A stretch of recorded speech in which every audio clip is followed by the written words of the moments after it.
پھر یہ کہ جو ہم سے نافرمانیاں ہو جاتی ہیں، جتنے ہم سے گناہ ہوتے ہیں، خطائیں ہوتی ہیں، لغزشیں سرزد ہوتی ہیں، وہ کائنات کا رب دنیا میں ان سب کی سزا نہیں دیتا، بلکہ فرماتا ہے وَمَا أَصَابَكُم مِّن مُّصِيبَةٍ فَبِمَا كَسَبَتْ أَيْدِيكُمْ وَيَعْفُو عَن كَثِيرٍ۔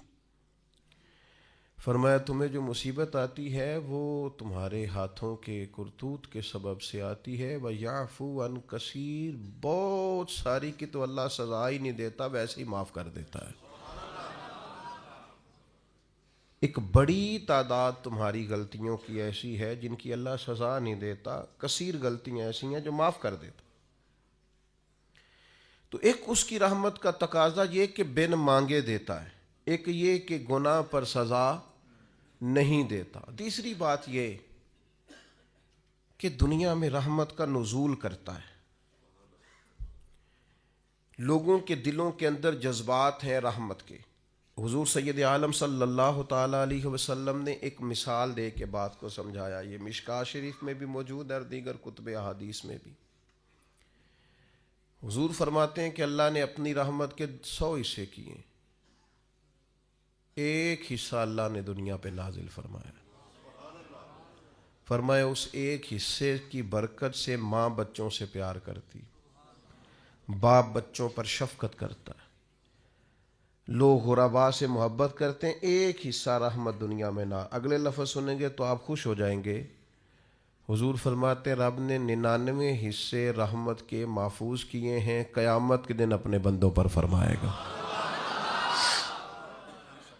ایک حصہ دنیا میں نازل کیا، جس کے سبب سے یہ جتنا کرم ہے، فضل ہے، رحمت ہے، ایک دوسرے کے بارے میں محبت کے جذبات ہیں، یہ ایک حصہ ایک کرم کے سبب سے۔ درندے بھی اپنے بچوں سے پیار کرتے ہیں، اور دیکھیے کچھ جگہوں پہ ایسا نہیں ہے، مثلا ناگن اپنے بچوں کو کھا جاتی ہے، مچھلی اپنے بچوں کو پہچانتی بھی نہیں۔ تو یہ جو بعض جگہوں پہ ایسا سلسلہ رکھا گیا ہے، یہ باقی جگہوں پہ جو رحمت ہے اس کی نشاندہی ہو جائے اس کے لیے رکھا گیا، کہ تمہیں اندازہ ہو جائے کہیں یہ معاملہ نہیں بھی ہے، اور جہاں ہے وہاں اللہ کا فضل ہے تو ہے۔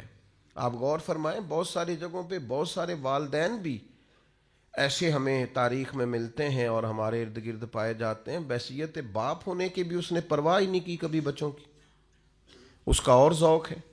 تو یہ آپ کے دل میں جو بہت زیادہ پیار ہے بچوں کا، تو یہ سمجھ لیں اللہ نے خاص رحمت فرمائی ہوئی ہے، یہ اس نے خاص کرم کیا ہے۔ پھر چوتھی بات رحمت الہی کے تعلق سے آپ اس کو سمجھ لیں،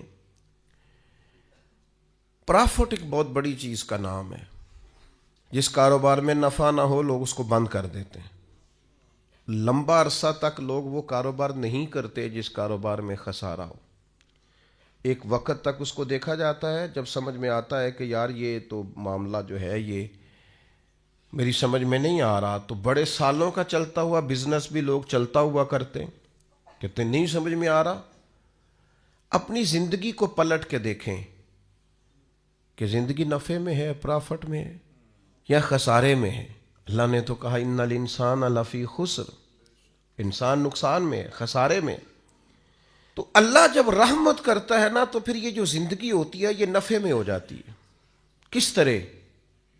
حضور فرماتے ہیں تم ایک گناہ کرتے ہو تو جب تک کرتے نہیں لکھا نہیں جاتا، اور کر لیتے ہو تو ایک ہی لکھا جاتا ہے، اور نیکی کا ارادہ کرتے ہو ابھی کی نہیں وہ لکھ دیتا ہے، اور فرمایا جب کر لیتے ہو تو پھر 10 گنا بڑھا کے لکھتا ہے۔ تمہاری زندگی خسارے میں ہوتی، تم محسوس کرتے کہ ہر جگہ نقصان ہی نقصان ہے، لیکن اس نے رحمت کی ہے، تمہاری زندگی کو نفع والی زندگی بنا دیا، تمہارے اوقات میں برکت کر دی، تمہارے لیے بہت ساری جگہوں پہ آسانیاں کر دی ہیں، پھر اعمال میں برکت کر دی۔ اعمال میں مسلمان ہونے کی نسبت سے اعمال کے اندر اللہ نے برکت کر دی۔ آپ کبھی غور فرمائیں کہ صرف 3 دفعہ سورۃ اخلاص پڑھیں تو پورے قرآن پاک کا ثواب ہے، 1 دفعہ سورہ یاسین پڑھ لیں تو 10 قرآن مجید پڑھنے کا ثواب ہے، آپ 1 دفعہ درود پاک پڑھیں تو 10 رحمتوں کا نزول ہو جاتا ہے۔ تو اللہ تعالیٰ نے اپنی رحمت سے چیزوں کو بڑھا دیا، ان کے اندر اللہ نے اجر کو زیادہ کر دیا. اللہ نے نا ہماری زندگی کے لمحات کو زرخیز کر دیا ہے, کسی کی زمین کو بنجر نہیں رکھا. فرمایا تم نیکیاں بوتے رہنا, 10 گنا سے لے کر 700 گنا تک تمہیں اجر دیا جائے گا. جتنی نیت اچھی اتنا اجر اچھا. پھر ایک 5ویں بات جو اس تعلق سے بڑی سمجھنے والی ہے اور قابل غور ہے, وہ یہ ہے کہ اللہ تبارک و تعالیٰ نے ایک اور انعام بھی فرمایا, ایک اور کرم بھی اپنے بندوں پہ کیا ہے کہ بعض چھوٹی چھوٹی نیکیوں سے اللہ راضی ہو جاتا ہے. بندوں کو منانا خاصا مشکل کام ہے, کافی سارا پروٹوکول دینا پڑتا ہے اور ساری زندگی دینا پڑتا ہے. آپ نے 99 دفعہ بات مانی, ایک دفعہ نہیں مانی تو سامنے والا ناراض ہے. ساری زندگی آپ کام آئے, ایک دفعہ معذرت کی تو بگڑ جاتا ہے. وہ کہتا ہے تو نے تو کبھی توجہ ہی نہیں کی, غور ہی نہیں کیا. وہ 90 چکر میں پڑ جاتا ہے. آپ کس حد تک جائیں گے؟ اور آپ یقین کریں کہ ذرا اگر آپ نے کسی شخص کو تنبیہ کر دی, آپ کی رائے اس کی رائے سے ٹکرا گئی, وہ جو کہہ رہا تھا آپ نے ہاں میں ہاں نہیں ملائی, آپ نے کہا نہیں میں یہ ٹھیک سمجھتا ہوں, بگڑ جائے گا. آپ محسوس کریں گے کہ لوگ صرف اس حال میں راضی ہیں کہ جس طرح کا وہ چاہتے ہیں آپ اس طرح کا بن جائیں, اور یہ ممکن نہیں ہوتا, یہ خاصا مشکل کام ہوتا ہے. لیکن وہ رب بڑا کریم ہے. ساری زندگی گناہوں میں گزارنے والی بی بی اور لتھڑی ہوئی اور آلودہ زندگی گزارنے والی اگر کوئی طوائف صرف ایک کتے کو چند قطرے پانی کے پلا دے تو مہربانی کر کے سارے گناہ معاف فرما دیتا ہے. یہ چھوٹے چھوٹے اعمال سے راضی ہو جاتا ہے. اس لیے نبی پاک علیہ السلام نے تاکید فرمائی, فرمایا تم نے نیکی کو چھوٹا نہیں سمجھنا, پتہ نہیں وہ کس بات سے گویا راضی ہو جائے. کبھی یہ گمان دیکھنا, یہ سوچ ایسا ہو تو نہیں نہ سکتا جب تک رب نہ چاہے. اس نے عرض کی کہ میرا وجود اتنا بڑا کر دیا جائے کہ میں ساری دوزخ میں پورا آ جاؤں, اللہ کا کوئی اور بندہ سزا نہ پائے. وہیں کھڑے تھے اللہ کے پیغمبر, پھر سے وہی آئی, کہا اسے کہو میں راضی ہو گیا ہوں, اسے کہو میں نے اسے معاف کر دیا, اسے کہہ دو میں نے اس کے لیے جنت کا فیصلہ کر دیا, اور اسے کہہ دو قیامت میں یہ جس جس کی سفارش کرے گا میں ان سب کو بھی جنت عطا کر دوں گا. لیکن شرط یہ ہے کہ سوچے تو ٹھیک ہوں, گمان تو ٹھیک ہو, ارادے تو ٹھیک ہوں. لیکن وہ جیسے میں نے شروع میں عرض کیا نا, ہمارے زمانہ تیز لوگوں کا زمانہ, وہ بڑی زبردست قسم کی منصوبہ بندی کرتے ہیں اور سارا کچھ چالاکی سے حاصل کرنا چاہتے. اکثر میں دوستوں سے کہا کرتا ہوں کہ پہلے ہم سنتے تھے پرانے بزرگوں سے کہ لوگ اپنے دوسروں کو شیشے میں اتار لیتے ہیں. تو یہ جو ہمارا زمانہ ہے اب تو شیشہ نہیں, اب تو لوگ شیشی میں بھی اتار لیتے ہیں, چھوٹی سی شیشی میں اتار لیتے ہیں, پتہ ہی نہیں چلتا.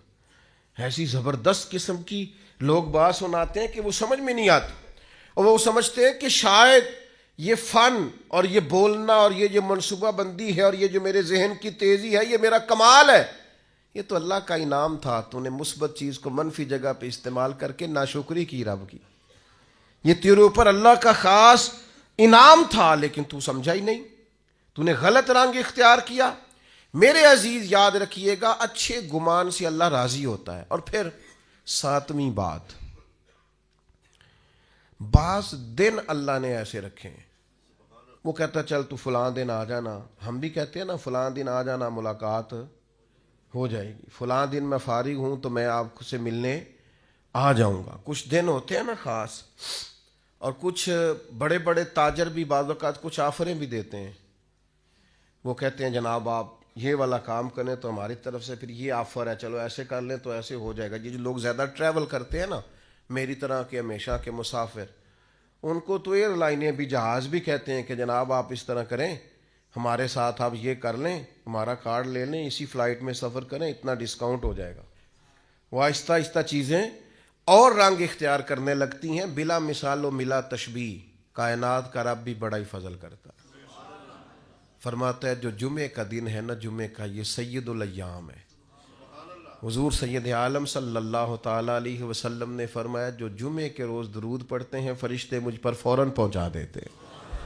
یہ خاص دن ہے. اس دن کا ذکر قرآن مجید نے نام لے کے بیان فرمایا, سید الایام ہے. پھر میرے بھائی کچھ مخصوص ایام اللہ نے اپنے فضل سے رحمت کرنے کے لیے بنائے، جن میں سے ایک وقت سحری کا وقت ہے، تہجد کا وقت. وہ جس ٹائم آج کا لوگ موبائل بند کر کے سوتے نہیں، وہ اٹھنے کا ٹائم ہے. دراصل وہ ٹائم جو جاگنے کا ہے، اس ٹائم لوگ سو رہے ہوتے ہیں. اللہ کے حبیب علیہ السلام نے فرمایا جب سحری کا وقت ہوتا ہے تو اللہ تعالیٰ پہلے آسمان پر نزول جلال فرماتا ہے جو اس کی شان کے لائق ہے. سحری کے وقت یعنی پچھلی راتی رحمت رب دی کرے بلند آوازہ، اللہ تعالیٰ پہلے آسمان پر نزول جلال فرماتا ہے اور کریم رب فرماتا ہے کوئی رزق مانگنے والا اسے عطا کروں، ہے کوئی بخشش مانگنے والا اسے عطا کروں، ہے کوئی میری بارگاہ سے جنت کا سوالی میں اسے عطا کروں. اچھا عجیب بات ہے، جب گیٹ کھلنے کا وقت آیا تو لوگ دروازہ چھوڑ کے چلے گئے، حالانکہ جب عطا کرنے کا ٹائم ہے تو آپ سو گئے. جاگنے کا وقت آیا تو آپ کی آنکھ لگ گئی. یہ غافلانہ مزاج ہے. نبی پاک علیہ السلام نا نفلوں کے لیے سختی نہیں فرماتے تھے، سختی فرائض کے لیے ہوتی ہے، واجبات کے لیے ہوتی ہے. لیکن حضرت فاطمہ رضی اللہ تعالیٰ عنہ بیان فرماتی ہیں سحری کا وقت آتا تو حضور میرے حجرے میں آتے، آواز دیتے اور کئی دفعہ مجھے ہلاتے، کہتے بیٹا اٹھو، یہ سحری کا وقت ہے، یہ رب سے رحمت مانگنے کا ٹائم. میں کیسے آپ کی خدمت میں عرض کروں، اب تو صبح جلدی اٹھنا یہ غریب ہونے کی علامت ہے. اٹھو، کبھی غور کرو، دیکھو کہ کچھ ایسے بھی رب کے عاجز بندے ہیں جو فجر کی نماز بھی جا کے اس منڈی میں پڑھتے ہیں جہاں سے انہیں امید ہے کہ میرا رب اس کے وسیلے سے رزق عطا کرے گا. سویرے اٹھتے ہیں، اٹھا جا سکتا ہے، یہ ہوتا ہے. تو سحری کا وقت ایک ایسا وقت ہے جس میں اللہ راضی ہوتا ہے. کیا کریں، کس طرح قوم کو سمجھائیں، کیا رویہ اختیار کریں. میں کبھی کبھی دوستوں سے کہتا ہوں میرا دل نہیں کرتا بعض باتیں کرنے کو، وہ محسوس ہوتا ہے کہ یار یہ تو زیادہ ہی آگے چلے گئے. لیکن کبھی کبھی مجھے فیل ہوتا ہے کہ ابھی تک ہماری قوم اس بات پر بھی تیار نہیں ہو سکی کہ کھانا کھانے سے پہلے بسم اللہ شریف پڑھنے کی عادت بنائی جائے.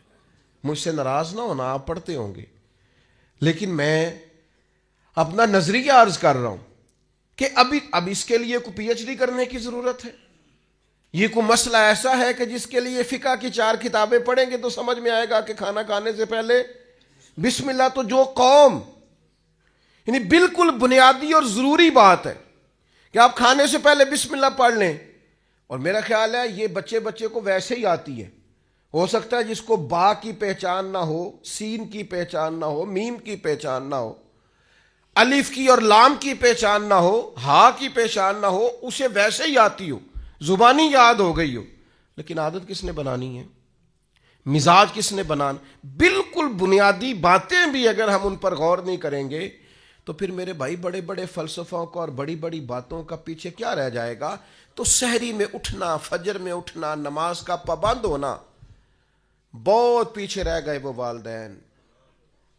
سننا مجھ سے اور مجھ سے ناراض نہ ہونا جس نے اپنے بچے کو ایم فل تک پڑھا لیا ہے اور ایم ایس سی تک کرا لیا ہے، پر وہ بڑا پیچھے رہ گیا ہے. جس نے سارا کچھ تو کرایا ہے پر اپنے بچے کو سجدے کا طریقہ نہیں بتایا، وہ نمازی نہیں بنا سکا، عبادت گزار نہیں بنا سکا، صبح اٹھنے کا سلیقہ نہیں بتا سکا، پیچھے رہ گیا، نقصان میں رہ گیا، کمزور رہ گیا. پہلے بھی ایک دفعہ عرض کیا تھا، پھر کہتا ہوں. ایک دوست میرے پاس آئے اور کہنے لگے میں نے بڑا ہی زور لگایا میرا بچہ عالم نہیں بنتا، بڑی کوشش کیا. میں نے ان سے کہا ضروری نہیں ہے سارے بنے، نہ ہی شریعت کا یہ حکم ہے کہ کل علم سارے حاصل کریں. آپ ایسا کریں عالم نہیں بنتا تو اچھا مسلمان بنا دیں.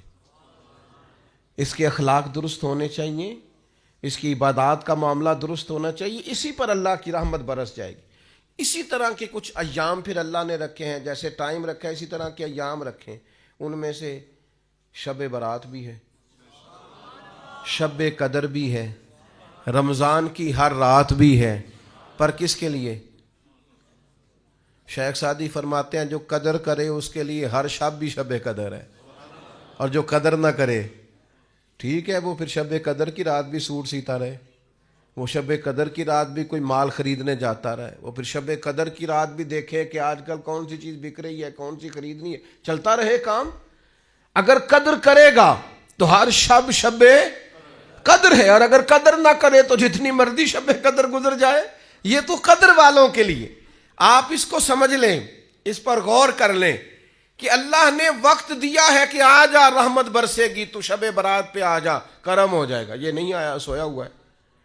آ جا شب قدر کی رات کرم ہو جائے گا، نہیں آیا سویا ہوا ہے۔ وہ تو کہتا ہے کتب ربکم علی نفسہ الرحمہ، تیرے رب نے اپنے ذمہ کرم پر رحمت کو خاص کر لیا ہے، پر آ تو صحیح نا۔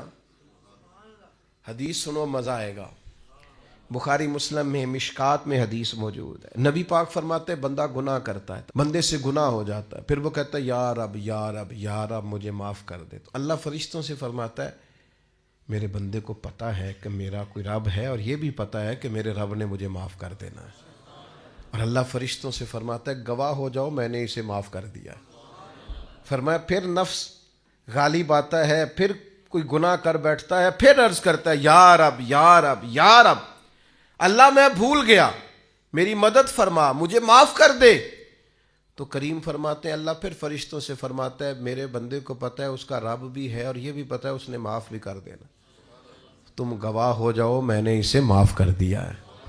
تیسری بار حضور بیان فرماتے ہیں، تیسری بار فرمایا پھر بندے سے غلطی ہو جاتی ہے، وہ پھر بھول جاتا ہے، پھر اللہ کے حضور عرض کرتا ہے یا رب یا رب یا رب، تو فرمایا مالک فرماتا ہے فرشتوں میرے بندے کو پتہ ہے کہ اس کا رب بھی ہے، اور یہ بھی پتہ ہے کہ اس نے معاف کر دینا ہے، تم گواہ ہو جاؤ میں نے اسے معاف کر دیا ہے۔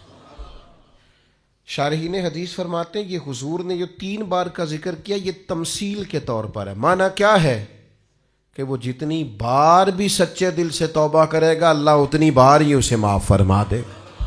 شرط یہ ہے کہ توبہ سچے دل سے کرے، توبہ کے جملے نہ پکارے استغفر اللہ استغفر اللہ استغفر اللہ، اور ساری رات شب برات میں مسجدوں سے رونے کی اور چیخنے کی اور تڑپنے کی آواز آئے۔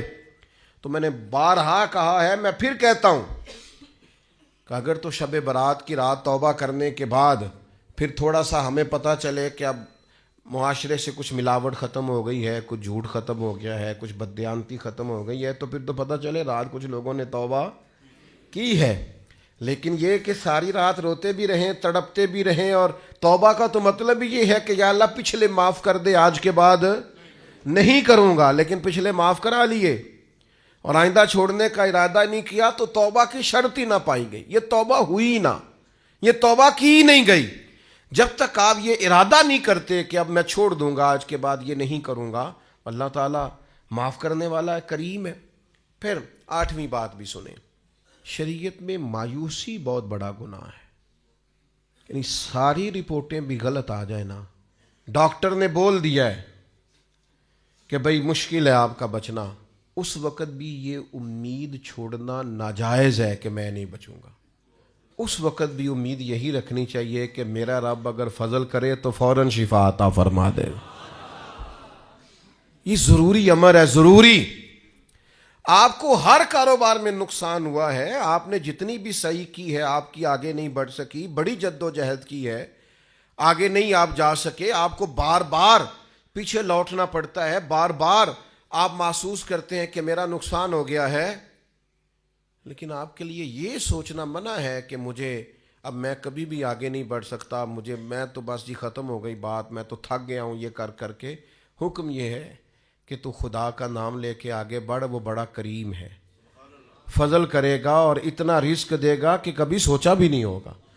یہ سوچیں شریعت کے اندر ضروری ہیں، یعنی علماء کا، فقہاء کا، محدثین کا ایک متفقہ فتویٰ ہے کہ رحمت الہی کی امید رکھنا واجب ہے، یہ ضروریات دین کا مسئلہ ہے کہ آپ اللہ کی رحمت کی امید رکھیں گے کہ میرا رب بڑا کریم ہے۔ ہمارے بزرگ کہا کرتے تھے کہ جب بھی آپ چل پڑیں گے نا منزل انشاءاللہ آ جائے گی، شرط چلنا ہے، شرط اٹھنا ہے، شرط سفر شروع کرنا ہے، آپ جب چلیں گے تو منزل آ جائے گی، آپ محسوس کریں گے کہ منزل آ گئی۔ میں یہ تو نہیں کہتا میں نے زندگی میں بڑی محنت کی، لیکن سفر بڑے بڑے لمبے کیے، یہ بھی گزشتہ 1-2 مہینے پہلے کی بات ہے، ہمیں بلوچستان جانا تھا اور پھر کچھ ایسا معاملہ ہوا، انہوں نے کہا رستہ ٹھیک نہیں ہے، پر ہمیں پہنچنا بھی ہر صورت، رات کو حیدرآباد میں تھا اور سفر وہ فلائٹ جو ہے وہ کنیکٹ نہیں ہوتی، سارا بائی روڈ سفر تھا. تو کچھ تھوڑی سی نا 1-2 دوست نے ہمت دلائی، انہوں نے کہا جی اللہ خیر کرے گا، تو اللہ نے خیر کر دی. نہیں وہ چل پڑے اور بڑے بر وقت پہنچ گئے، سارے کام ہو گئے جتنے منصوبے میں تھے. تھوڑا سا نا ہمارے ہاں نا ہمتیں دلانے کا ماحول بھی ختم ہوتا جاتا ہے. اور میں آپ کو عرض کرتا ہوں جوانوں کو، بعض بزرگوں کو بھی ضرورت ہوتی ہے کہ ان کی ہمت دلائی جائے، ان سے کہا جائے کچھ بھی نہیں انشاءاللہ خیر ہو جائے گی. آپ یہ کہتے ہیں اتنی عمر ہو گئی ہے اب میں ان کو تسلی دوں، بھائی تسلی کی ضرورت تو ہر وقت رہتی. آپ تسلی دیں، آپ ہمت بنائیں، آپ کہیں، آپ بات کریں، چیزیں بہتر ہو جاتی ہیں. آپ یہ کہیں کہ انشاءاللہ ہو جائے گا، ہو جاتا ہے. لیکن شرط یہ ہے کہ امید خدا کی رحمت کی کبھی چھوٹنے نہ پائے. روایت ایک بڑی منفرد ہے، بڑی حسین ہے. فرمایا کہ قیامت والے دن نہ 2 گناہگار ہوں گے، دونوں کو اللہ کی بارگاہ سے حکم ہوگا کہ جاؤ دونوں جہنم میں چلے جاؤ، معاذ اللہ ثم معاذ اللہ. ایک دوڑ لگا دے گا، بھاگ گیا دوزخ کی طرف، حکم باری تعالیٰ ہوا چلو دوزخ میں تمہارے اعمال بڑے سیاہ ہیں، اس نے دوڑ لگا دی. دوسرا کیا کرتا ہے؟ چند قدم اٹھاتا ہے، پھر پلٹ کے پیچھے دیکھتا ہے، پھر چند قدم اٹھاتا ہے، پھر پلٹ کے پیچھے دیکھتا ہے، پھر چند قدم اٹھاتا ہے، پھر پلٹ کے. تو دروازہ آ گیا دوزخ کا. اب ایک بھاگ گیا ہے، ایک دبے قدموں آہستہ آہستہ چل رہا ہے. کریم مالک نے حکم دیا دونوں کو دوبارہ واپس لاؤ. اللہ اکبر. اللہ نے دونوں بندوں کو بلا لیا اور بلا کر کے فرمایا ہاں بھائی تو بڑا دوڑ کے گیا دوزخ کی طرف، کیوں گیا ہے؟ اللہ دلوں کے حال جانتا ہے نا، انہ علیم بذات الصدور، دلوں کے حال جانتا ہے. تو کیوں دوڑ کے چلا گیا؟ تو اس بندے نے یہاں کوئی چالاکی نہیں دکھائی، دل کی بات کی، کیونکہ رب دل کی بات جانتا ہے. عرض کی مالک گناہگار ہوں، عاجز ہوں، خطا کار ہوں، مجرم ہوں، پتہ سارا ہے سردار نو کی تیاں من نانم کے من دانم جو ہوں اس کی خبر ہے.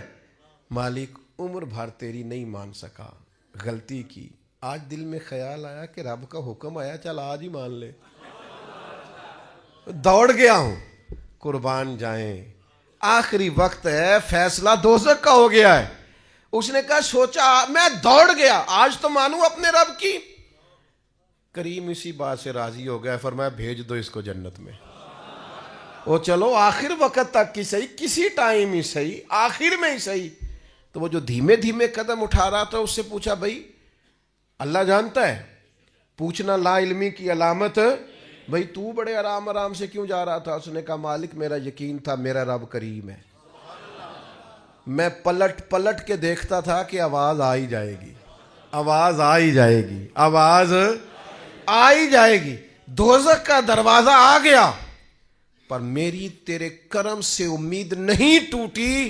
اور مالک جب میں دوزخ کے دروازے پر پہنچا تو آواز آ ہی گئی، وہ ہو گیا جس کی مجھے امید تھی، آواز کرم آئی. تو اللہ نے فرشتوں سے فرمایا جو میری رحمت کی اتنی امید رکھے اسے کوئی دوزخ میں پھینکا جاتا ہے؟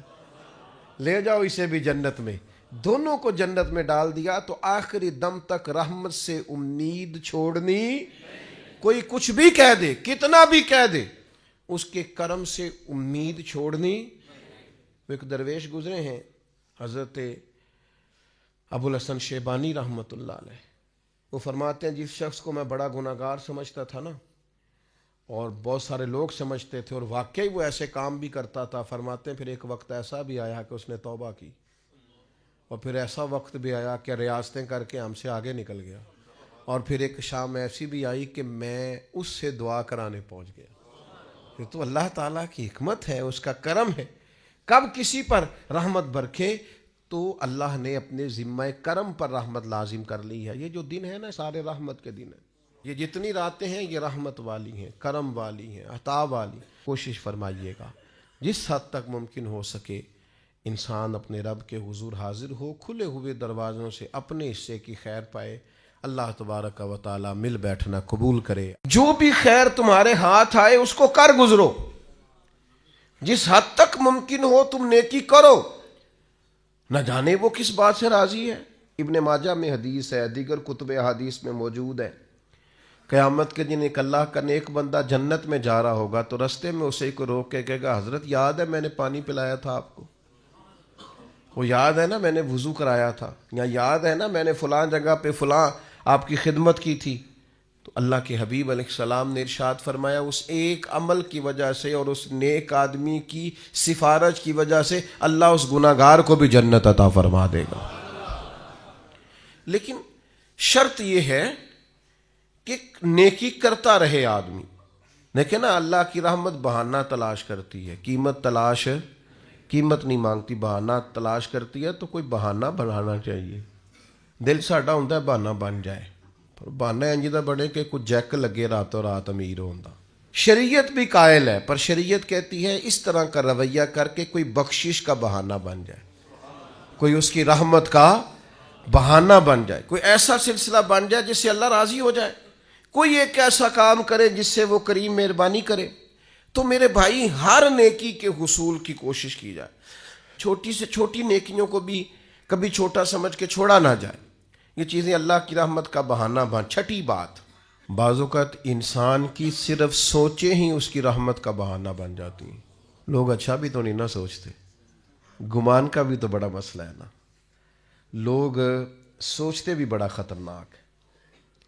جو سوچیں ہیں نا، اسلام کے اندر باقاعدہ گمان پر پابندی لگائی گئی ہے کہ اجتنبوا کثیرا من الظن ان بعض الظن اثم. تم نے بری سوچ سے، برے گمان سے بچنا ہے. بعض گمان بھی گناہ ہے. سوچوں کو لوگ پابند نہیں کرتے، جو طبیعت میں آتا ہے سوچتے ہیں، اور کوئی ثبوت نہیں ہوتا، کوئی دلیل نہیں ہوتی، ان کے پاس کوئی مضبوط بات نہیں ہوتی، بلا وجہ منفی سوچتے اور نیرا سوچتے نہیں، خالی گمان کو ہی وہ اپنا نظریہ بنا لیتے ہیں. عمر بھر ذہن بن جاتا ہے کہ ایسا ہی ہے.